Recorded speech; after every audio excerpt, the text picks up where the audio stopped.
তোমার আমার কল্পনার রাজ্যই হলো পড়শি ডায়েরি, যার অপর নাম ভালোবাসা।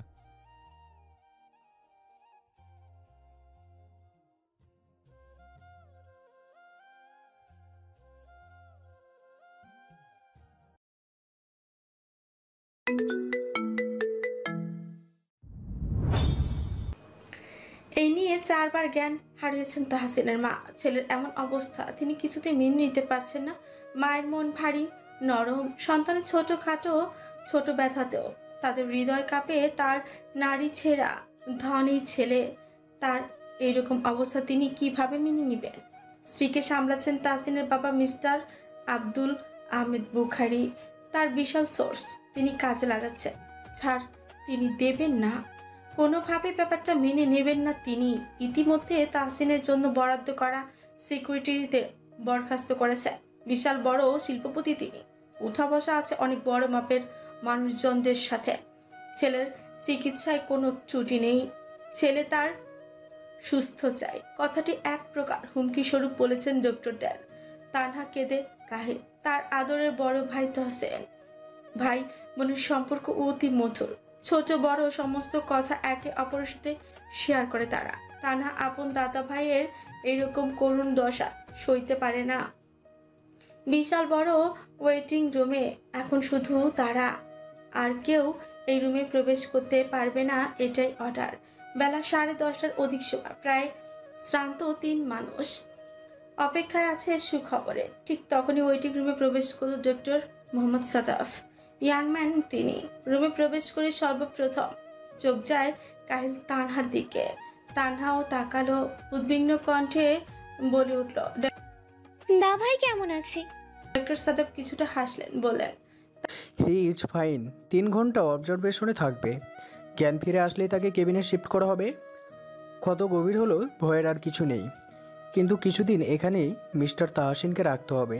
তাহসিনের মা বাবা দুইজনই আল্লাহর শুকরিয়া আদায় করলেন। তানহা উৎফুল্ল চিত্তে বলে উঠল, আমরা দেখতে পারি? জি না, কেবিনে শিফট করা পর্যন্ত অপেক্ষা করতে হবে। ও হ্যাঁ, প্রায় ঘন্টাখানেক আগে আপনাদের কোনো রিলেটিভ মিস্টার তাহসিনের খোঁজে এসেছিলেন। তারা এখনও বাইরে ক্যারিডোরের বেঞ্চে বসে আসে। কথাটি শুনে 3 জনই অবাক হলেন। আব্দুল সাহেব বললেন, তাহলে তারা বাহিরে কেন, ভেতরে পাঠাতেন?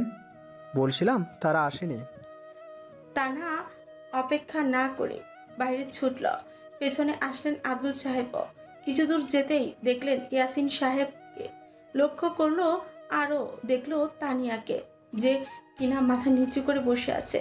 চোখে মুখ কিছুটা ফুলে আছে মেয়েটার, কেমন নিষ্প্রাণ আঁখি সীমাবদ্ধ রেখেছে ফ্লোরেই।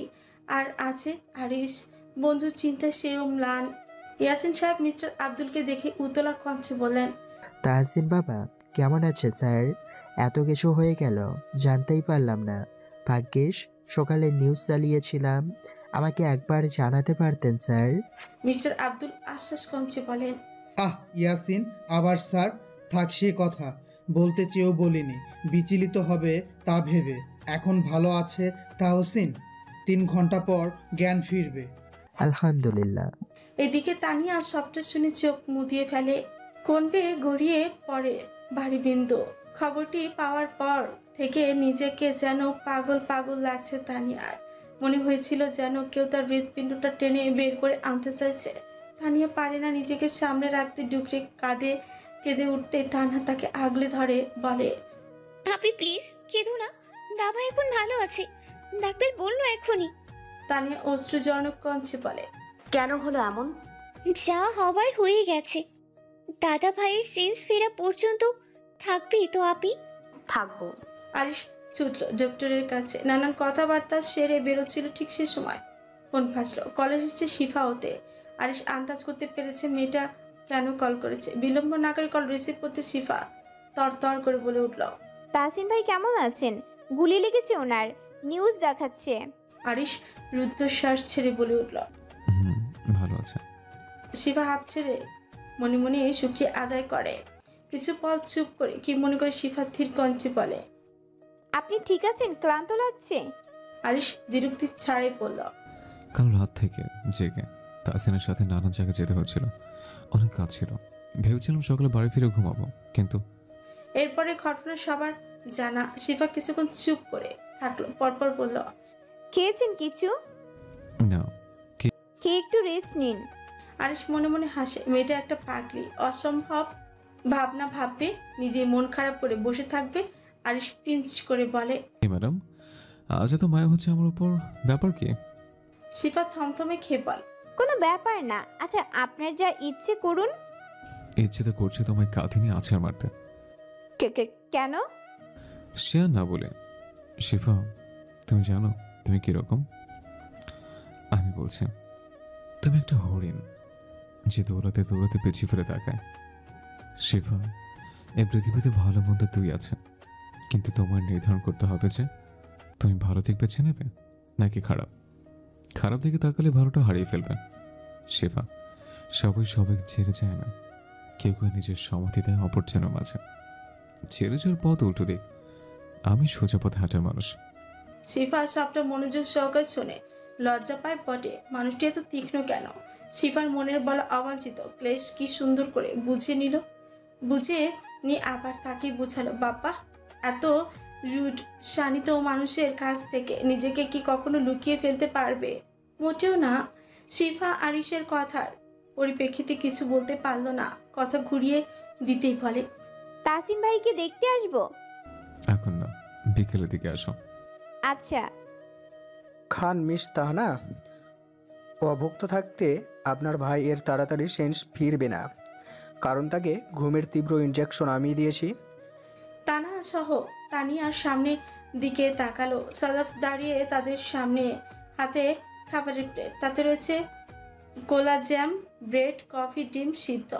সম্ভবত এটা ক্যান্টিনের খাবার। সাদাফ এটা কেন করছে সেটা সে নিজেও জানে না, কিন্তু কেন জানে তার নামের এই মেয়েটির সাথে তার কথা বলার স্বাদ জেগেছে প্রচুর। নিজেকে দমিয়ে রাখা দায় হয়ে পড়েছিল, তাই কথা বলার মাধ্যম রূপে এই খাওয়ার বাহানা ছাড়া কিছুই মাথায় এলো না তার। তা না কি বলবে ভেবে পেল না। মৃদু হাসার চেষ্টা করে বলল, অনেক ধন্যবাদ, এত কষ্ট না করলেও পারতেন। কষ্ট কিসের? খাবারের প্লেটটা এতটাও ভারী নয়। সামান্য কৌতুক ছিল এই কথায়। তানা সংকোচ বোধ করলো, তা দেখে সাদাফ ক্ষীণ হেসে বলল, এতে দ্বিধাবোধ করার কিছু নেই। আপনার বাবার হুমকি এখনো আমার মনে আছে। তানা বিভ্রান্তি নিয়ে বলে, আসলে তখন বাবা অনেক চিন্তায় ছিল তো, তাই ওরকম বলেছেন। আপনি কিছু মনে নেবেন না প্লিজ। নেব না। এবার প্লেটটা ধরুন, নাহলে বলুন কতক্ষণ এইভাবে দাঁড়িয়ে থাকবো।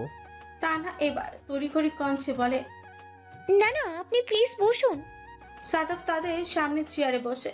তানা প্লেট নিয়ে একবার ব্রেডে কামড় দিয়ে তানিয়ার দিকে চেয়ে বলে, আপি তুমি খাও।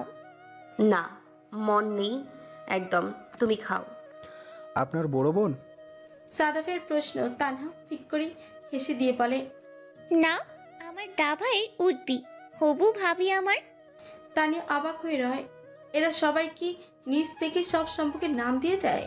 অপরের দিকে তাকায় না তারা? অবশ্য এই কথা তানিয়া মোটেও খারাপ লাগে। উপরন্তু তার কেমন লাজ লাজ লাগছে। মাথা নিচু করে বসে থাকে সে। সাদাফ হেসে বলে, বাহ, গ্রেট। তা মিস তাহানা, আপনি কি করেন? মানে পড়ছেন কি নিয়ে? অতঃপর শুরু হয় সাদাফ আর তানহার কথা। অতক্ষণ চিন্তায় মগ্ন মেয়েটা যেখানে কেঁদে ভাসিয়েছে, সেখানে সাদাফের কথা সাথে কথার মাঝে মধ্যে হেসে উঠছে। সাদাফ একজন ডাক্তার, সেটাই যেন এখন ধরা ছোঁয়ার বাইরে। এদিকে তানার হাসি দেখে সাদাফের মনে ঠান্ডা বাতাস বইছে। এ কি নতুন অনুভূতি?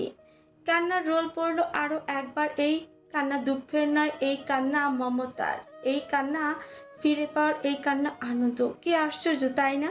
সুখের কান্না, দুঃখের কান্না, কান্না কত প্রকারের কান্না। কান্না নিয়েও বুঝি গবেষণা করা যাবে, কি জানি। আপাতত এই কান্না আর নিতেই পারছে না তাসের। তার চেতনা ফিরেছে, আধ ঘন্টা হবে হয়তো। সে তখন থেকে তার মা বোনের কান্না দেখছে সে। এবার বিরক্তি লাগছে তার। এত কে কাঁদতে পারে? মিস্টার আব্দুল গম্ভীর স্বরে স্ত্রীর উদ্দেশ্যে বলে উঠলেন, আর আর না তানিশা, এইবার চুপ করো। মিসেস তানিশা খেপে গিয়ে বলেন, নিজে তো কঠোর মানুষ, খালি পারো টাকা কামাতে আর হুকুম চালাতে। শেষ কবে কেঁদেছিলে মনে আছে? তোমার মা মরে যাওয়ার সময় ও তুমি কাঁদনি। তোমাকে দেখে তো আমার এবার ভয় হয়। একদম বাধা দিতে আসবে না আমার আব্বু। বলে আবার ফুপিয়ে উঠলেন তিনি। এদিকে গিন্নির কথায় থমথমে খেয়ে বসে থাকলেন মিস্টার আব্দুল। তাহসিন এবার বাম দিকে থেকে আলতো নিজের মাকে জড়িয়ে ধরে মাথার উপর লম্বা একটা চুমু খেয়ে আদুরে কঞ্চে পড়ল। আর কাঁদে না মাম্মা, এই যে আমি সুস্থ, দেখো আমার দিকে। তাহসিনের মা এর মন গলে না, বরং ছেলের প্রতি তীব্রভাবে ক্ষিপ্ত হন তিনি। চিন্তিত অভিমানী কঞ্চে পড়ে, তুমি কোনো কথা বলবে না তাহসিন। এই মায়ের কথা এত না ভাবলেও চলবে, কারণ মায়ের কথা ভাবলে আর এই পথে থাকতে না। তুমি জানো আমার জানটা বের হতে হতে রয়ে গেছিল। তুমি চাও তোমার চিন্তা নিয়ে আমি দুনিয়া ছাড়ি?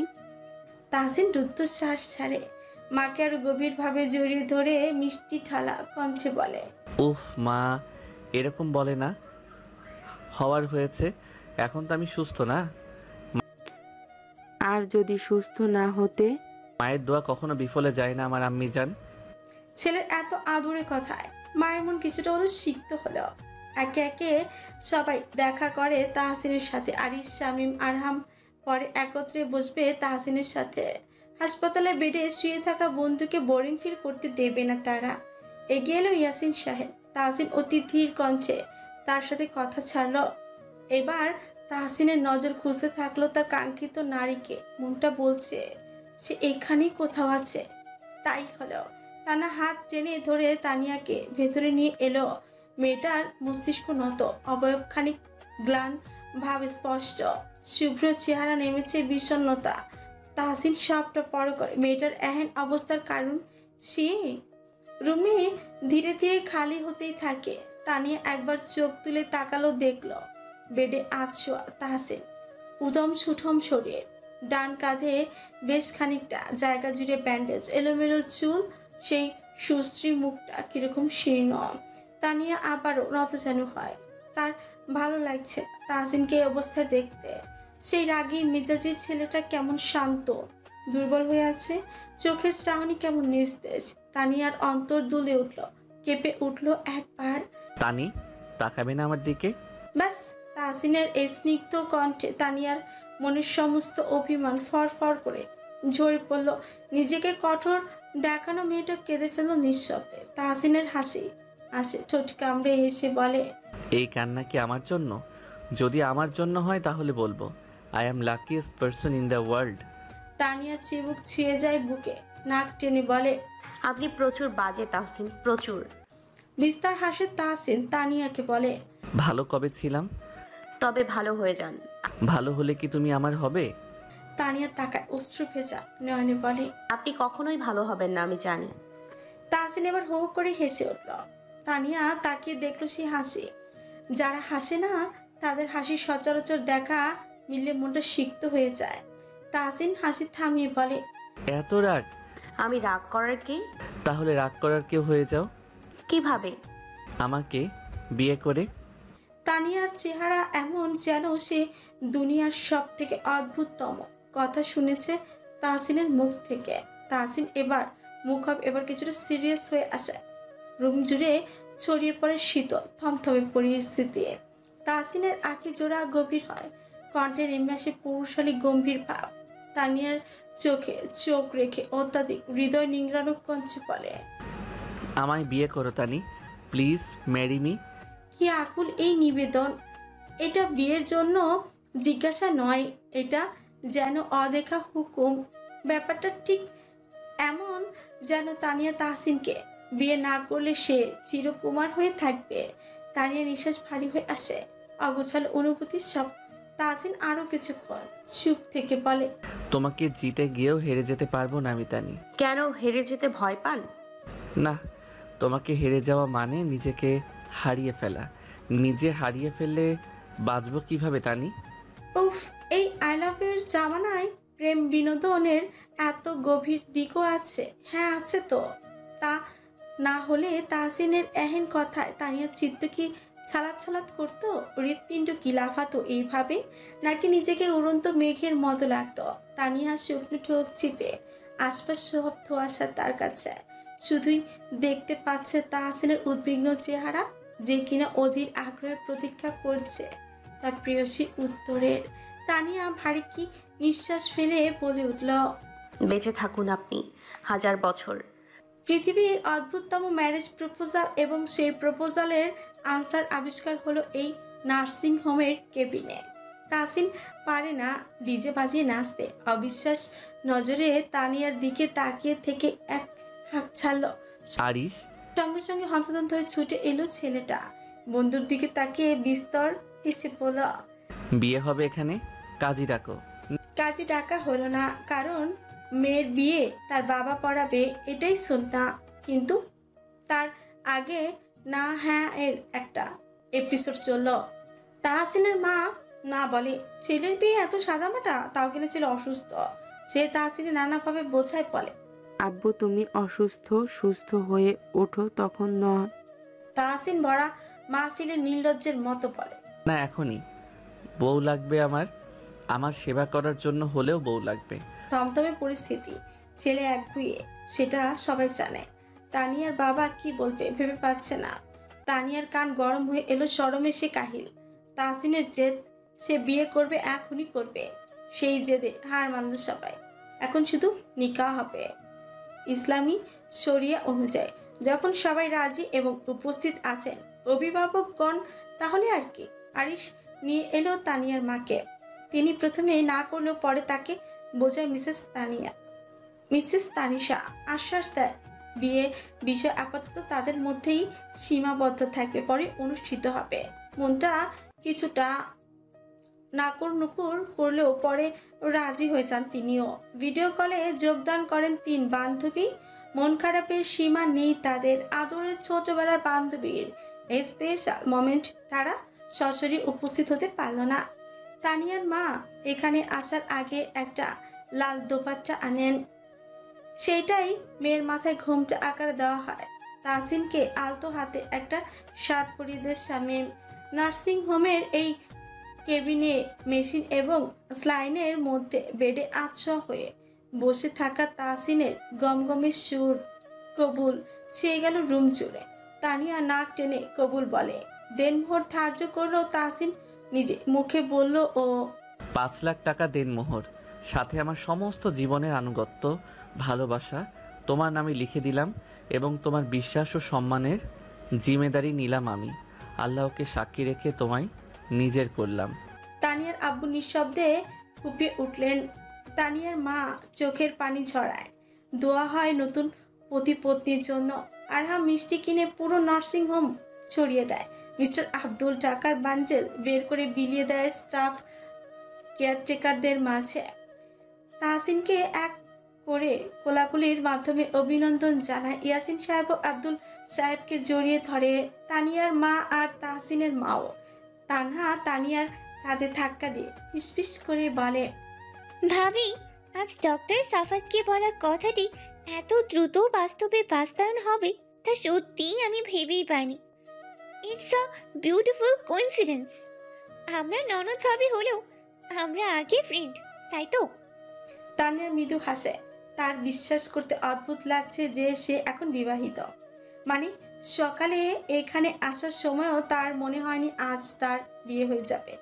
কি গোলমাল সব! এই যে বেডে বসে থাকা এই ছেলেটি তার স্বামী। আল্লাহ, ভাবতে তানিয়া শিরা তপতপ করে উঠছে। আর সে সিঙ্গেল নেই, সে এখন কারোর স্ত্রী।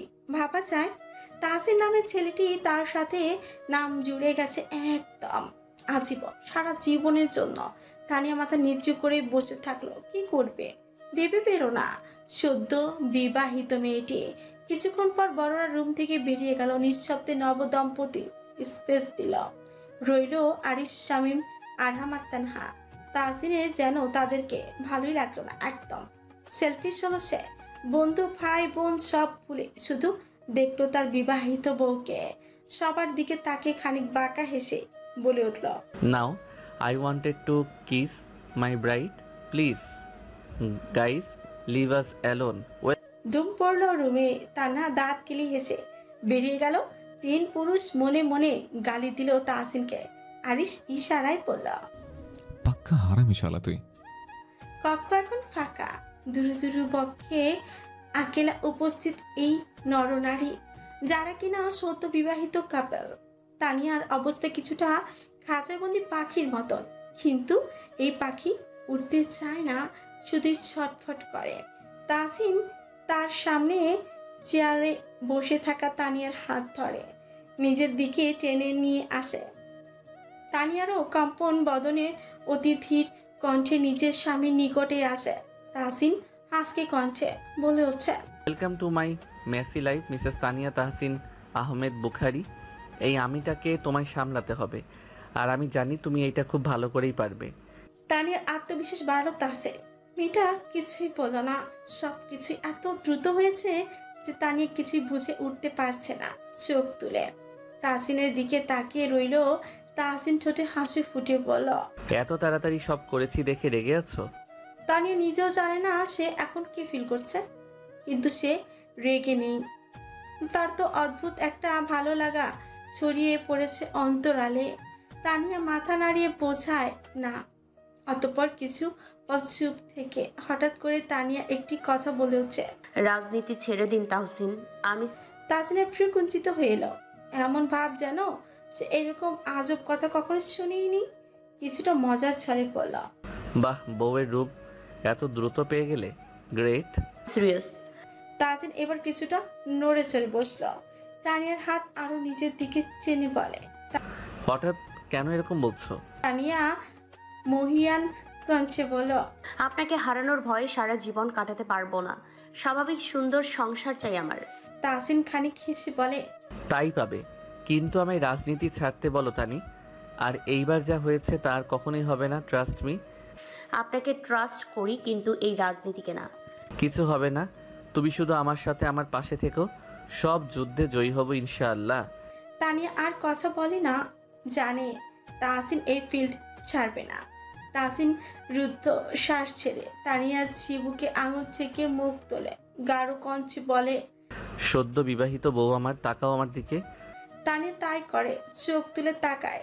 সময়টা যেন সেখানেই থেমে যায়। পরিবেশ হয় শীতল। তানিয়ার চিকন বদন জুড়ে ছড়িয়ে ছিটিয়ে পড়ে একরাশ তরঙ্গ। তাহসিন মোটেও সময় ব্যয় করে না। তার রুক্ষ কালচে গোলাপি অধর জোড়া ছুঁয়ে দেয় তার স্ত্রীর পাতলা লালচে উষ্ঠ জোড়া। জীবনের প্রথম কিস, প্রথম কোনো পুরুষের ছোঁয়া পেয়ে হরতাল হয় তানিয়ার বুকে। সে আর নিজের মাঝে নেই। তার কোমরে রাখা তাহসিনের বাম হাত, সেই হাতের দৃঢ় চাপে তানিয়া মিশে গেছে তাহসিনের দেহের সাথে। তার হাত আপনা আপনি চলে যায় তাহসিনের গলায়। শরীর অবশ হয়ে আসছে তার। তানিয়া বুক কাঁপছে, আর সেই কাঁপুনি অনুভব করতে পারছে তাহসিন। চুমুরত অবস্থায় খানিক বাঁকা হাসে সে, বাড়ায় অধরের গভীরতা। তৃষ্ণাত্মকের মতো শুষে নিচ্ছে অধর সুধা। সময় যায়। এইবার অধরের খানিক পীড়া অনুভব করছে তানিয়া। খামচে ধরে তাহসিনের ডান বাহু। ব্যাস, তাহসিন আউচ করে উঠল। ভরকে গেল তানিয়া। এতক্ষণের ঘটনা ভুলে উদ্বিগ্ন কণ্ঠে তাহসিনের দিকে তাকিয়ে পড়ল। ব্যথা পেয়েছেন? বুঝতে পারিনি, সরি। তাহসিন উত্তর কথা না, অনিমেষ তাকিয়ে রইল তানিয়ার চকচকে ছোটের দিকে। হাত উঁচিয়ে নিজের বৃদ্ধাঙ্গুল দিয়ে সে স্লাইড করলো তানিয়ার চোখ মুখ কুচকে ফেলে ব্যথায়। তাহসিন ছুতে ভাঁজ ফেলে খানিক চিন্তিত কণ্ঠে বলে, এত অল্পতেই রেড? সেরকম তো কিছুই করলাম না। তানিয়ার কান ছাঁচা করে। কি বলবে ভেবে পেল না। তাহসিনের এই কোন রূপ। তানিয়ার শুকনো খটখটে গলায় ঠোক চিপল। পানি দরকার তার ভীষণ। কাপা কঞ্চে সুদ হয়, আমি পানি খাবো। অবশ্যই ডার্লিং, এখন থেকে সবকিছুই বেশি বেশি খাবে। এই চিকন শরীরে আমায় হ্যান্ডেল করা একটু বেশি টাফ হবে তোমার জন্য। লাজ শরমের মাথা খেয়েছে কি তাহসিন, নাকি ছেলেটা তার নিকটে এইরকমই থাকবে? তানিয়া এই ঠোঁট কাটা নির্লজ্জ কথা শুনে আর দাঁড়াতে পারল না। এক প্রকার ছুটে বেরিয়ে গেল রুম থেকে। তাহসিন বিস্তর হাসল। এই মেয়ের হাতে থাপ্পড় খেয়েছিল একদিন। বদ মেজাজি তাহসিন তখন কিছুই করতে পারেনি। হয়তো এটাই ডেস্টিনি ছিল। রাখি উগ্র তাহসিনের মনের শহরে প্রেমের ঘ্রাণ হয়ে ধরা দিল এই রঙিন প্রজাপতি, যাকে তাহসিন যতনে রাখবে পুরুষ মন মাঝারে। গড়িত তখন বাজে 8:30। নার্সিংহোমের সেই কক্ষ, যে কক্ষে সন্ধ্যার আগ পর্যন্ত রঙিন প্রজাপতিরা ডানা ঝাপটে উড়ে বেড়াচ্ছিল, সেই কাঙ্ক্ষিত কক্ষের পরিবেশ এখন কিছুটা গুমট হওয়ার কথা অবশ্য আছে। তাহসিনের চোয়াল কিছুটা হলেও শক্ত, বাইরে আবরণ অত্যাধিক নর্মাল। এক হাত চেপে নিজের পাশে বসিয়ে রেখেছে তানিয়াকে, যেতে দিবে না সে মোচেও না। আরিশরা দাঁড়িয়ে রয়েছে কেবিনের শেষ কিনারে। কেবিনে রাখা দুই সিস্টার সোফায় বসে আছেন তাহসিনের বাবা, এবং কেবিনে রাখা দুইটা সিটে সোফায় বসে আছেন তাহসিনের বাবা এবং শ্বশুর। তানিয়া মাথা নিচু করে আছে, তার প্রচুর পরিমাণে অস্বস্তি হচ্ছে। সবাই কি ভাববে? আপন আব্বুর সামনে এরকম স্বামীর হাত ধরে বসে থাকা অবশ্যই লজ্জার বিষয়, কিন্তু তাহসিনের এত সব মানে সামনের মানুষটিকে যেন এক প্রকার সে টিচ করছে, অব্যক্ত ভাবেই যেন বলে চলেছে, এই মেয়েটি আমার, দেখো এই মেয়েটি আমার। ইয়াস সবটাই লক্ষ্য করে, তার নজরে এড়ায় না তাহসিন তানিয়ার ধরে রাখা এক হাত কোথাও এক জায়গায় চিনচিন করে উঠছে, কিন্তু সেই ব্যথা এখন অনুভব করা নিষেধ। সে এখন একজন পুলিশ কর্মকর্তা, যার ডিউটি তাহসিন আহমেদ বুখারী এই হামলার ইনভেস্টিগেশন করা। এই ভারী পরিবেশকে বুক চিরে ইয়াজ গভীর স্বরে প্রশ্ন করে উঠছে, হামলার সময়ের ডিটেলস জানতে চাচ্ছি মিস্টার তাহসিন, বয়ান রেকর্ড করা জরুরি। তাহসিন সামান্য ঠোঁট বাঁকালো, হাসল কিনা বোঝা গেল না। সে দেখলো ইয়াজের ঠোঁটের নিচটায় খানিক নীল হয়ে আছে, এটা তার দেওয়া আঘাত, তাই চিনতে ভুল হলো না। ছেলেটা নিতান্তই ভদ্র, তাই তো নিজস্ব এই ম্যাটারটা কোনো রকম ভাবে টেনে নিয়ে যায়নি আইনি প্রতিক্রিয়ায়। তাহসিন গলা কেসে বলতে শুরু করলো, মাঝে কিছু কিছু জায়গায় জবানবন্দি দিল আরিশ আর শামীমও। প্রক্রিয়া চললো 1 ঘন্টার কাছাকাছি। পুরো সময় কেটেছে নীরবতা এবং গম্ভীরতার সহিত। ধীরে ধীরে রুম ছেড়ে বেরিয়ে যায় সকলে। ইয়াজও চলে যাওয়ার জন্য পা বাড়াতে তাহসিন তাকে জেকে উঠছে। ইয়াজ থামে, পিছে ফিরে তাকায়। তাহসিন ম্যানলি একটা ধাঁচ রেখে ক্ষীণ কঞ্চে বলে উঠছে,